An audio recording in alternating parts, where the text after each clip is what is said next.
Hello guys! Ito ang version ko ng chicken curry. Siyempre, nagisa muna ako ng bawang at sibuyas. Iniligay ko na ang mga manok at niligyan ko na ito ng asin. Nalagyan ko na rin nga pala yan ng patis pero hindi ko lang nakuha ng video. At siyempre, niligyan ko na rin ito ng paminta. Tinakpan ko yan ng mga 10 minuto upang lumambot ang manok.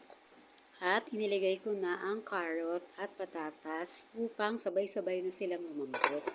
Tinakpan ko uli para hindi mawala ang sustansya ng mga gulay at pagkatapos noon ay iniligay ko na ang 2 plastic ng gata.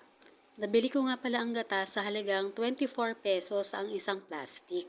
Mas convenient kasi sa akin ang naka-plastic na kaysa ako pa ang magpipiga. Hinalo ko ito upang hindi mamuo ang mga gata. Nung medyo malambot na ang gulay at ang manok ay iniligay ko na ang curry powder.